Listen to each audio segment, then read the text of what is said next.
Magandang araw mga kaibigan. Welcome po sa Kalil TV. Atin pong tunghayan ang aking kwento na pinamagatang A Surrogate for Billionaire. Pero kung bago ka pa lang sa aking channel, paki-like po ng aking video, paki-click po ng subscribe button gayon din ang bell icon para lagi kayong updated sa mga paparating ko pang uploads.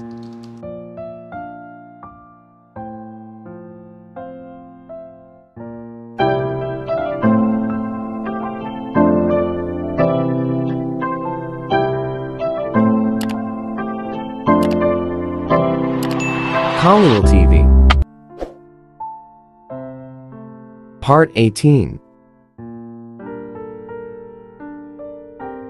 Biglang tanong ni Alexa na may pag-aalala sa mukha. Hinawakan niya ang likod ng bewang ko.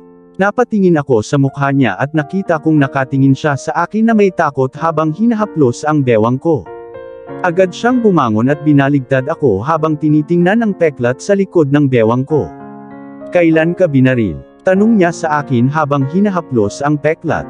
Tumabi ako sa kanya at hinawakan siya sa bewang niya at hinila ko siya palapit sa akin pero nasa peklat pa rin ang kamay niya.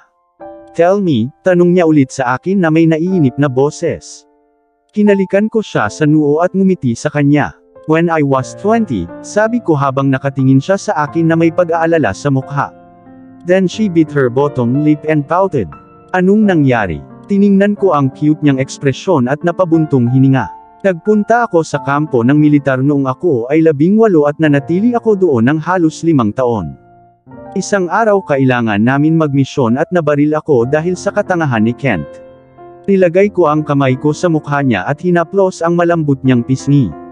Bakit? Walang giyera sa bansa. She looked at me with a curious face and hugged my waist. Oo, walang giyera pero napakaraming sikretong misyon ang umiiral Alexa, at ang mga lalaki sa aming pamilya ay pumupunta sa kampo ng militar. Kahit ang daddy at lolo ko, ilang taon na sila sa kampo ng militar na tulad ko. Pinagmasdan akong mabuti ni Alexa at inilagay ang kamay niya sa mukha ko. Kahit si Gabriel ay dapat pumunta kapag siya ay 18. Biglang nagbago ang ekspresyon niya at nabalot ng takot. Walang mangyayari sa kanya, trust me.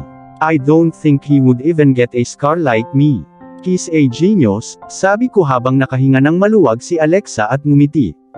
Of course he should not be torpe like you.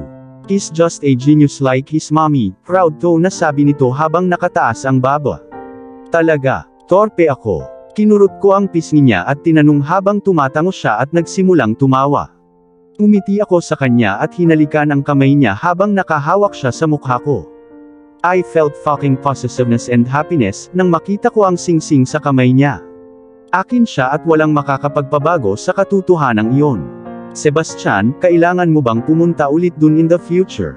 Biglang lumapit si Alexa sa akin at nagtanong. "Pumunta saan?" Hinawakan ko siya sa bewang niya at idiniin ko ang katawan niya sa katawan ko at nagtanong. "Sa kampo ng militar." Pinagmasdan ko ang mukha niya at halatang hindi niya gusto ang ideyang iyon. "Hindi." Umiti ako at hinalikan siya sa noo habang nakahinga siya ng maluwag. Tumingin ako saglit sa labi niya at gusto ko siyang halikan kaya idiniin ko ang labi ko sa kanya. Pagkatapos ay niyakap ako ng mahigpit ni Alexa at humalik sa akin. With that, Alexa hugged me tightly and kissed me back. Natawa ako dahil sa sinabi niya. I could clearly feel her breasts against my chest and I wanted to ravish her but I didn't let myself lose control because I had her enough today and she was so tired because of me. Sebastian, natama ni Alexa yung kamay ko kasi pinadulas ko yun sa shirt niya. Walang pakialam sa kanyang mga hampas ay hinalikan ko siya ng mapusok habang hinahawakan ang kanyang mga dibdib. "Bakit wala kang suot na bra?" Tanong ko sa kanya habang nakadikit ang labi niya at nakatingin sa akin. "Nakakainis naman suotin habang natutulog," natatawa kong sabi sa kanya. Nagsasalita siya habang nakatingin sa dibdib ko. "That's great, don't wear." With that I placed her beneath my body and unbuttoned the first 2 buttons on the shirt. "Sebastian, di ka pa ba sapat ngayon? Don't act like a horny pervert," sigaw ni Alexa sa akin habang sinisimulan kong hawakan ang kanyang mga dibdib. "I don't want sex. I just wanted to touch this because it's beautiful and soft. I really love," wika ko habang pinipisil-pisil ang malambot niyang cotton wool bilang mga dibdib niya. So comfortable and fluffy, pumikit ako para maramdaman. Fuck comfortable. Perverted jerk, at sinampal ako. Ouch. Sinampal niya lang ako. Iminulat ko ang mga mata ko at napatingin kay Alexa and found she was looking at me habang nakataas ang kilay. Asawa mo ako kaya pwede kong gawin, paliwanag ko sa kanya at hinalikan ang kanyang mga dibdib. Bakit mas komportable ang pakiramdam na ito kaysa sa pakikipagtalik? My wife is so delicate and gorgeous, pang-aasar ko pa sa kanya at nakakuha ulit ako ng isa pang sampal mula sa kanya. Inangat ko ang ulo ko at tinignan ang namumula niyang mukha at nakita kong nakatingin pa rin siya sa akin. Mabilis kong hinalikan ang mga labi niya at muling gumalaw dahil mas gusto kong maramdaman. Kinurot ni Alexa ang balikat ko at napasigaw. Walang pakialam, ginawa ko ang gusto ko at sa wakas ay nilakbay niya ang kanyang mga daliri sa aking buhok at ang sarap sa pakiramdam. Sa wakas ay nagawa kong pilitin ang aking sarili na huminto at hinayaan siyang matulog ng mapayapa. Kinalma ko ang aking pagnanasa at napatigil habang nakatingin kay Alexa. Napangiti ako dahil nakita ko siyang natutulog pero ang kamay niya ay nasa buhok ko. Binuton ko ang shirt niya at tumabi sa kanya habang yakap-yakap ko ang maliit niyang malamanika na katawan para matulog. Good night asawa ko, hinalikan ko siya sa noo at pumikit para matulog dahil nakakagaan talaga ng isipan ko ang kasama ko. Nagising ako kinaumagahan nang may naramdaman akong humahaplos sa pilak mata ko. I decided to ignore it and sleep pero hindi ko magawa dahil napangiti ako nang hindi sinasadya. Hinawakan ko ang kamay na dumampi sa pilak mata ko. Hayaan mo akong matulog ma'am. Iminulat ko ang mga mata ko at napatingin kay Alexa na pinagmamasdan ang mukha kong natutulog. Tapos ngumiti siya at umiling habang hinahalikan ang pisngi ko. Okay. Then let's do morning exercises. I flipped her and placed myself on top of her body and kissed her neck. Sebastian, stop, I should go and check Gabriel. She tried to push me away pero hindi ko siya hinayaan at hinalikan na lang siya habang tinatanggal ko ang sando sa katawan niya at hinubad ang pantalon ko. Pagkatapos ay sinimulan kong gawin ang inaasahan kong gawin. Ginawa ko ito ng 2 beses at gusto ko pa. Daddy, Mommy, pwede ba akong pumasok? Napatigil ako sa ginagawa ko nang marinig ko ang inaantok na boses ni Gabriel mula sa labas ng kwarto. Fuck, kailan siya nagising? Get off Sebastian. My baby boy is awake, itinulak ako ni Alexa palayo sa katawan niya at bumangon nang mabilis niyang hinablot ang sando at isinuot. Pagkatapos ay tumakbo siya sa banyo. Bakit ang aga namang nagising ni Gabriel? Shit. Hindi pa ako tapos, sinuot ko ang pantalon ko at binuksan ang pinto at pagbukas ko pa lang ng pinto ay nakita ko si Gabriel na nakaupo sa sahig habang nakasandal sa dingding. Bumilis ang pintig ng puso ko sa guilt dahil sa nakita ko. Daddy, good morning, mabilis akong nilingon ni Gabriel at sinabi. Initian ko siya at binuhat ko siya sabay pasok sa kwarto. Good morning my little young master, hinalikan ko siya sa noo habang pinulupot niya ang maliliit niyang braso sa leeg ko at hinalikan ang mukha ko. Nasaan si Mommy? Tanong niya sa akin habang inihiga ko siya sa kama. Umupo ako sa tabi niya at ginulo ang buhok niya. Naliligo si Mommy, tumango si Gabriel sa akin at bumagsak sa kama at nilingon ko siya at sinimulan siyang kukulitin. Tumawa siya ng malakas at parang si Alexa. Daddy stop. He laughed through his tears and finally napatigil ako then suddenly he touched the bed and looked at me. Ano iyon? Daddy bakit basa ang mga kumot? Napatingin ako kung saan niya hinawakan at mabilis na hinawakan ang mga kamay niya at bumuntong hininga. Bakit hindi ko sabihin sa kanya dahil nag-ambala siya sa amin? Dinala ko siya sa kandungan ko at hinalikan sa noo. Pagkatapos ay lumabas ng banyo si Alexa at ngumiti ng malapad kay Gabriel. Mommy good morning, nahihiyang ngumiti si Gabriel kay Alexa nang lumapit ito at hinalikan ito sa noo. Nasa balikat ko ang basang buhok ni Alexa habang nakayuko para halikan si Gabriel. Tumakas ang pintig ng puso ko dahil sa kagandahan niya at lalo na sa kanya. Good morning baby. Bakit hindi niya ako matawag na baby? Si Gabriel lang ang tinatawag niya. Mommy bakit basa ang mga kumot? Biglang tanong ni Noel habang ipinapakita ang basang lugar sa kama. Tumingin sa akin si Alexa at saka tumingin sa lugar na ipinakita ni Gabriel. Kinagat niya ang ibabang labi at bumuntong hininga. Umisi ako sa kanya dahil namula ang reaksyon niya at ang mukha niya. Ang cute niya. Nothing baby. I think it's your daddy's sweat baby. Isang malakas na tawa ang pinakawalan ni Alexa sabay kuha kay Gabriel sa akin. Talaga daddy. Tumingin siya sa akin at naguguluhan na nagtanong at tumango naman ako sa kanya. Tapos ngumiti siya sa akin at humulik sa pisngi ni Alexa. Let's wash you little prince. With that Alexa took him out of the room at bumuntong hininga. Dali-dali akong pumasok sa banyo at naligo. Kailangan kong pumunta sa opisina pero ayoko. Hindi ba pwedeng manatili na lang ako sa bahay kasama ang mag-inang ito? Sinadya kong magpalipas ng oras sa banyo at tuluyang lumabas. Dahan-dahan akong naglakad patungo sa closet at kumuha ng suit at nagpalit doon. Tapos pumasok si Alexa sa kwarto. Napabuntong hininga ako at pinagmamasdan ang kagandahan niya habang iniisip kung paano manatili sa opisina nang hindi siya nakikita. Pupunta ka sa opisina. Dumating si Alexa at tinanong ako habang inaayos ang kwelyo ng shirt ko. Pinulupot ko ang mga kamay ko sa bewang niya at tumango sa kanya. Anong oras ka babalik? Pinulupot niya ang mga braso niya sa leeg ko at nagtanong, parang ayoko nang pumunta sa office. Around 6 or 7 in the evening. Umiti siya sa akin at tumango. Napatingin ako sa labi niya at gusto ko siyang halikan kaya itinulak ko siya sa pader at hinalikan. Itinulak ko ang aking dila sa loob ng kanyang bibig at pinalalim ang halik. I heard the sound of our sloppy kiss and I smiled against her mouth because I really like kissing this woman. Enough, tinulak ako ni Alexa habang humihingal. Napatingin ako sa kanya at nakita kong namumula ang labi niya dahil sa akin. Sebastian, mag-almusal ka at may iinuman kang gamot, wika ni Alexa habang nakatingin sa mga mata ko. Bakit siya kinakabahan? Umiinom ako ng kahit ano basta binibigyan niya ako. I'll drink, hinalikan ko siya sa noo at ngumiti habang tumatango siya sa akin na may masayang ekspresyon. With that lumabas na kami ng kwarto para mag-breakfast. Alexa, I'll ask someone to bring you clothes and everything you need. Just stay home and don't go out alone. If you want to go out, there's a driver in here and go with him. Tumingin siya sa akin ng may pagtatanong na mukha. Sebastian, I'm not a kid, okay? I can take care of myself. Nakangiting wika niya at hindi ko maiwasang mapabuntong hininga. Paano ko sasabihin sa kanya na tinatago ko siya sa kapatid niya? Oo, pero hindi magandang lumabas ng mag-isa prinsesa kaya makinig ka sa akin, okay? Kinaplos ko ang mukha niya at tumango naman siya.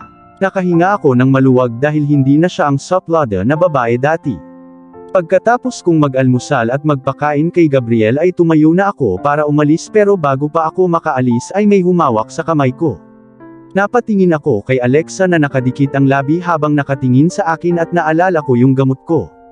Bumuntong hininga ako at uminom ng gamot sa mga kamay niya at hinalikan siya sa noo at kay Gabriel bago lumabas ng bahay. Hindi ko maiwasang lingunin ang asawa at anak ko dahil sila lang ang lahat sa akin at ayaw ko talagang lumayo sa kanila. Pagpasok ko sa kotse ay kinuha ko ang phone ko at tiningnan ito. Nakita kong nag-message si Kent at binuksan ko ito. Napapikit agad ako nang makita ko ang pinadala niya. Dati kong numero iyon. Nakaramdam ako ng matinding lungkot sa aking katawan habang iniisip ko ang kabataan ni Alexa, kaya nung araw na iyon ay dalawa ang numero niya sa kanya at ang isa ay akin. Bakit ko ito na-miss? Shit. It's been almost a month since I married Sebastian. Talagang inalagaan niya ako at hindi niya ako hinayaang makaramdam ng masama o hindi komportable. Araw-araw nahuhulog ako sa kanya at ngayon wala na akong paraan para kalimutan siya o iwan. Hindi ko akalain na marunong magmahal ang isang tulad niya. He never said that he loves me and I never said it too, but the way he acted and the way he cared of me ay nagpakita ng lahat sa puso niya. Binigyan lang niya ako ng bahay at hindi ko man lang mailarawan ang bahay na binili niya para magkatuluyan kami sa mga salita. Gawa sa salamin ang mga dingding sa harapan ng bahay at kitang-kita ang buong garden at pool kapag dumungaw kami mula sa itaas. Isang luxury mansion lang. Ano bang nagawa ko para maging karapat-dapat ako sa ganitong buhay? Tinanong ko ang sarili ko dahil hindi ko maintindihan ang nangyari. Bigla akong napabalik sa katinoan nang marinig kong nagri-ring ang phone ko. Hello, sinagot ko ang tawag at narinig ko ang boses ni Sebastian sa pamamagitan nito. Alexa, we have to attend a charity gala tonight. I'll send you a dress. Be ready and stay. I'll come and get you at 7 in the evening. Nagsalita si Sebastian na hindi man lang humihinga. Sige, isama natin si Gabriel, diba? Tanong ko sa kanya dahil hindi niya binanggit si Gabriel. Hindi Alexa, dadating si Dad ngayon at bahala na siya kay Gabriel dahil doon tayo magstay mamayang gabi at baka hindi tayo makatulog kaya matulog na siya ng maaga. Napabuntong hininga ako bilang pagsang-ayon. Hindi magising si Gabriel hanggang gabi. Okay, sabi ko sabay baba niya ng tawag na may tunog ng halik, itong lalaking ito. With that I went out and found Gabriel is playing with the puppy, Sebastian bought him a few days ago. Gabriel, tawag ko sa kanya at mabilis siyang bumangon sa sahig at tumakbo papunta sa akin. Lalabas si Daddy at Mommy mamayang gabi. Paparating na si Lolo, stay with him okay. Tumingin sa akin si Gabriel at tumalon-talon. Yehey! Paparating na si Lolo, tuwang-tuwa talaga siya sa lolo niya dahil hindi niya masyadong nakakasama ang lolo niya at kasabay nito ang pagdating ng daddy ni Sebastian na may kasamang dalaga. Sino ang babaeng ito? Alexa, tutulungan kanyang magbihis, it's already 5, mag-ready ka, ngumiti siya sa akin at sabi. Okay Dad, tumango ako sa kanya at pumasok na sa bahay kasama yung babaeng yun. Madam mag-shower ka na at halika na. Tutulungan kita sa pagsusuot nito, tumingin ako sa kanya at ngumiti habang nakatingin sa akin na may nahihiyang ekspresyon. Sige, wait here, I asked her to wait in the room at pumasok sa banyo para maligo. Nang matapos ako ay lumabas na ako ng banyo. Madam let's start, with that lumapit siya at binuksan ang bag na dala niya sa kanya inilabas ang napakalaking box. Pagkatapos ay kinuha niya ang damit at lumapit sa akin. Isa itong damit na kulay peach na may mga silver pearls, ang ganda. Si Sebastian ba ang pumili nito? Tanong ko sa kanya habang tumatango siya sa akin. Mr. Madrigal has booked a whole floor of our company and every gown in there is customized only for you madam. Teka ano? Bumuntong hininga ako kasi nagsasayang lang talaga siya ng pera. With that she helped me to wear the dress and finally tapos na rin. Pumunta ako sa salamin at tiningnan ang sarili ko. Ang ganda ko talaga no. You look gorgeous ma'am, nakangiti siyang lumapit sa akin at inayos ang palda ng damit. Ang damit ay may asymmetric na peach na kulay na tumutukoy sa isang shoulder top na bahagi ng damit habang ang ball gown ay tumutukoy sa hugis ng body dress at ang bahagi ng katawan na puno ng silver pearls. Napakabigat lang ng palda ng damit dahil sa mga disenyong black and silver pearl. Magkano ang halaga nito? Ma'am ayusin natin buhok mo, tumango ako sa kanya at umupo sa harap ng salamin. Magpapa-updo hairstyle ba ikaw ma'am? Tanong niya sa akin na puno ng kaba ang boses at mukha. Tiningnan ko siya sa salamin at ngumiti. Kahit anong gusto mo. Pagkasabi ko pa lang ay napatingin siya sa akin na may gulat na mukha sa katumango ng nakangiti. Pagkatapos ay mabilis siyang nag-updo hairstyle para sa akin at pinalamutian ang aking buhok ng ilang mga clip ng buhok na perlas at hinayaan niyang mahulog ang ilang hibla ng buhok sa aking mga balikat. Maganda naman ako diba? Tanong ko sa kanya habang tumatawa. Tumango siya sa akin at kumuha ng makeup sets. I've heard that Mr. Madrigal's wife is so gorgeous but this is the first time I'm seeing you. Really gorgeous and kind. Umiti ako sa kanya at tumango. Lipstick lang, ayoko sa ibang bagay. Tiningnan niya ako saglit at tumango habang naglalagay ng nude color lipstick at napabuntong hininga ako dahil tapos na. Nagsuot ako ng heels at tumayo mula sa upuan. Ma'am yung kwintas mo. With that naglabas siya ng isang malaki at diamond-filled necklace at napabuntong hininga ako. Syempre hindi, no. I'm wearing this necklace and earrings. No need for these things, napatingin siya sa kwintas at hikaw ko bago tumango bilang pagsang-ayon. Hindi ko tatanggalin itong kwintas, singsing at hikaw kahit anong mangyari dahil si Sebastian ang nagsuot sa akin ng mga bagay na ito. Pagkatapos kong gawin ang lahat ay bumaba na ako at habang kinukuha ko ang phone ko, tiningnan ko ang oras at nakita kong alas 6:45 na ng gabi. Mommy, so beautiful mommy. Pretty fairy, tumakbo si Gabriel papunta sa akin at hinawakan ang palda ng damit ko at tumatawa. So gorgeous Alexa, napatingin ako sa daddy ni Sebastian na nakatingin sa akin na may ngiti sa labi pero ang ngiti niya ay malungkot lang. Naalala niya ba ang mommy ni Sebastian? Christina, umiti ako sa kanya at tumango habang nakayuko at umakyat sa taas. Pinanood ko siyang umalis at nakaramdam ako ng matinding kalungkutan dahil sa paraan ng pamumuhay niya. Tahimik lang siya at kalmado. Nakangiti lang sa lahat. Buhay siya pero bakit pakiramdam ko wala siyang laman sa loob niya? Napabuntong hininga ako at hinaplos ang buhok ni Gabriel. Mommy, stay with daddy and don't go alone. Ngumiti ako kay Gabriel at kinurot ang pisngi niya dahil sa sinabi niya. Bakit naman? Tanong ko sa kanya habang namumula ang mukha niya at sinimulan niyang kagatin ang maliit niyang labi. May kukuha sa'yo, natawa ako dahil sa mga cute niyang iniisip. Sige, I'll stay close to daddy. Yumuko ako at hinalikan ang ulo niya habang nakangiti at tumango sa akin na may kasamang masayang ekspresyon. Then I heard the sound of Sebastian's car and after few seconds pumasok si Sebastian sa bahay. Daddy, you're back. Tumakbo si Gabriel papunta kay Sebastian habang nakataas ang mga braso. Come here my little troublemaker. Mabilis siyang binuhat ni Sebastian at inihagis pataas. I hate to see this kasi natatakot akong makita pero sobrang saya ni Gabriel nung ginawa yun ni Sebastian. Pinagmasdan ko sila at biglang may binulong si Gabriel sa tenga ni Sebastian at napatingin sa akin si Sebastian na may ngiti sa labi. Eat and sleep early baby. Mommy loves you. Naglakad ako papunta sa kanila at hinalikan sa pisngi si Gabriel at habang nakangiting tumango sa akin. Okay mommy. I love you mommy. I love you daddy. Sabay halik ni Gabriel sa pisngi naming dalawa at tumawa. Mahal na mahal ko ang batang ito dahil ang cute-cute niya. Pagkatapos ay bumaba ang daddy ni Sebastian at pinanood kami ng nakangiti.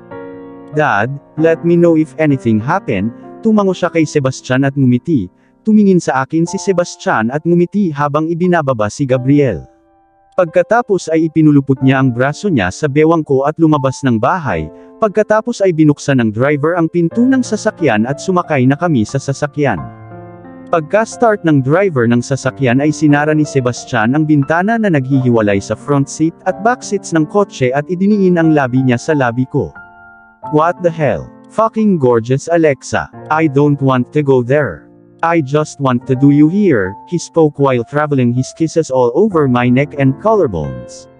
Hinawakan ko ng mahigpit ang sando niya at kinagat ko ang ibabang labi ko para pigilan ang pag-ungol ko. Sebastian, stop it. Nilagay ko ang dalawang kamay ko sa dibdib niya at sinubukan ko siyang itulak palayo sa katawan ko pero bakit parang gutom na hayop siya. Sebastian, stop it. Don't make me hit you here. Babala ko sa kanya dahil madali lang siyang mawala ng kontrol sa katawan ko lang. Ilang damit ang napunit niya nitong nakaraang buwan dahil sa kanyang inner beast. Hindi sinasadyang isang alinghing ang kumawala sa aking bibig nang ilapat niya ang kanyang magkabilang kamay sa aking dibdib. Pagkatapos ay sinimulan na niyang pisilin. Ang malibog na ito. Sebastian, stop, pinilit kong manatili nang hindi umuungol dahil sa pagkakahawak niya. Tumingin siya sa akin at ngumisi bago hinalikan ang labi ko. Sa wakas ay tumigil siya sa kanyang mga aksyon at inayos ang kanyang damit na parang isang maginoo. Tapos tumingin siya sa damit ko at inayos. Hindi ko siya nilingon dahil galit ako. Alexa, I'm sorry, okay. Sa sinabi niyang iyon ay lalong lumaki ang galit ko. Naikuyong ko ang kamao ko at tinamaan ng malakas ang hita niya. You only know how to say sorry after your perverted deeds. Narinig ko ang tawa ni Sebastian nang matapos ko siyang sumbatan. Wala ka bang dalang lipstick? He whispered huskily against my ear with a chuckle at pumikit ako at huminga ng malalim. Paano ako magkakaroon ng lipstick pagkatapos niyang kainin lahat ng nasa labi ko? Okay, I'm sorry again. Hindi ko siya nilingon at nanatili lang na nakatingin sa labas ng bintana. You were just so gorgeous and I lost my control. Bumuntong hininga siya at muling hinalikan ang leeg ko. Pinagdikit ko ang labi ko at sinulyapan ko siya at nakita ko ang lipstick sa labi niya. Deserve mong pumunta ng ganito. Pervert jerk. Pagdating namin sa lugar ay bumaba kami ng sasakyan at may nakita akong daungan. Teka, sasakay ba tayo sa barko? Napatingin ako kay Sebastian at ipinulupot ang braso ko sa braso niya. Sasakay ba tayo sa barko? Tanong ko sa kanya habang hinahalikan niya ang noo ko at nakangiting tumango. Yung isa, itinuro niya ang daliri niya sa direksyon habang sinusundan ko ang daliri niya at tiningnan ito. Talaga, anong klaseng barko yan? Sobrang laki. Bumuntong hininga ako at naglakad papunta dito kasama si Sebastian. Tapos may nakita kaming mga reporter. I hate this. Don't worry, they won't take our photos. Napatingin agad ako kay Sebastian, nakakasalita lang. Maalalahanin talaga siya at sobrang gwapo niya. With that, pumasok kami sa barko sa red carpet at walang nag-ingay o walang nagpakuha ng litrato, nakatingin lang sila sa amin na para bang may nakita silang supernatural. Pagpasok namin ay nakita ko ang mga lalaki at babae na mula sa magkahawig na mayamang pamilya. Nakaramdam ako ng kaba dahil sa mayamang aura sa loob ng ballroom. Damn Alexa, look, there's no woman who can match with my wife's beauty. My wife is so gorgeous and delicate. Napatingin si Sebastian sa akin at ngumiti saka dumapo ang mga mata niya sa dibdib ko, bloody pervert. Bakit ba sobrang in love siya sa dibdib ko? Gusto pa niya itong hawakan habang natutulog. Be a gentleman, Sebastian, sabi ko and gained a sweet and innocent smile from him with a cute nod. Napangiti ako nang hindi sinasadya dahil sa kinikilos niya. Tumingalinga ako sa ballroom at nakita ko si Kent na dinidiin ang isang babae sa dingding at hinahalikan, bastard. Sebastian, look at your good cousin. Kumunot ang noo ko kay Sebastian at tumingin siya sa direksyon na tinitingnan ko. Di ba best friend mo yung hinahalikan niya? Ano? Napatingin ulit ako sa kanila at nakita kong si Amelia pala ang idiniin ni Kent sa pader. Talaga, pinagmasdan ko sila saglit at naabutan ko si Amelia na hinahampas ang balikat ni Kent. Siyempre pinipilit niya, he's forcing her. Pareho kayong pervert, napataas ako ng kilay at tumingin kay Sebastian habang tumatawa. I kiss my wife and he kiss the woman he likes to marry, so we are good man with good qualities. Bakit ko pa ba kinakausap ang lalaking ito? Walang paraan para manalo ako laban sa mga kalokohang ideya niya. Sebastian. Pareho kaming napalingon at napatingin sa babaeng kakadating lang at nagsalita. Pinulupot ni Sebastian ang braso niya sa bewang ko at hinila ako palapit sa kanya. Oh hello Lola, sarcastic na boses ang pinakawalan niya. Pagkatapos ay dumating si Natasha at isang dalawang nasa edad na mag-asawa at sumama sa lola ni Sebastian. Sebastian meet Natasha's parents. What the hell? Sinubukan pa ba niyang makasama si Sebastian sa babaeng ito? Pagkatapos niyang ikasal, anong biro ito? Why do I have to meet them? We're no friends or related. Gusto kong matawa dahil sa mga sinabi niya at ang pamumutla ng mga mukha nila. Anyways, you're going to marry Natasha soon. So you better make a good relationship with them. Nagsimulang kumulo ang dugo ko sa galit. How dare she treat me like basura? Masamang asong babae. Akin si Sebastian. Actually hindi ako interesadong makakuha ng dalawang asawa. I already have the most gorgeous woman as my wife, so why do I look at low quality goods? Yan ang Sebastian ko. Napatingin ako kay Natasha na nakatingin sa akin na puno ng galit ang mga mata. Sebastian, how dare you? Itinaas niya ang kamay niya para sampalin si Sebastian at bigla akong nakaramdam ng possessive feeling dahil ako lang ang makakasample sa kanya, and how dare she in front of many people. Mas okay na wag mong hawakan ang aking lalaki ng maruming kamay. Ako lang ang pwedeng humawak sa kanya, kaya kung may makita akong dumi at hinawakan mo siya, ibig sabihin ay dapat maligo na siya. Kaya lumayo ka sa asawa ko. At dito na po, nagtatapos ang part 18 ng ating kwento. Sabay-sabay po natin abangan ang susunod na kabanata. Paki-support rin po ng mga kwentong pag-ibig ni Dion Channel TV na asawa po ni Khalil TV. Maraming salamat po. God bless and stay safe everyone.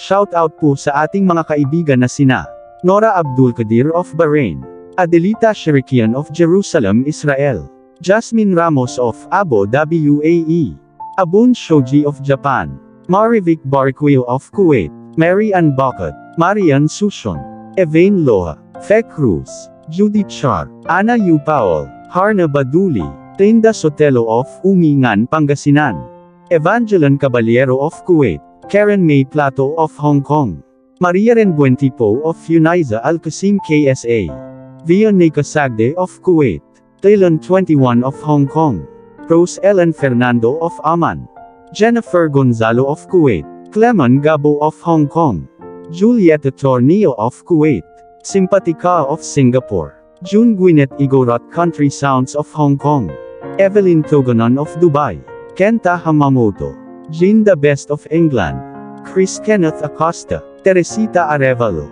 Annalisa Jamie of Saudi, Melanie Isidro of France, Honey V of Kuwait, Ella Fame of Kuwait, Maricel Dela of Hong Kong. Nitz Reyes of Kuwait. Yams. Vladimir Casimo. Rex Roy. Pinky Flores. Janice Lunhas. Nicomeda Atihira. Luz Tua of Israel. Sasi TV. Marisa Remular of Amman. Lupineda of Dubai UAE. Mariz Vialaw of Kuwait. Dolores Martin of Riyadh KSA. Garamilo Serafin of Dubai UAE. EJ Kat of Hong Kong.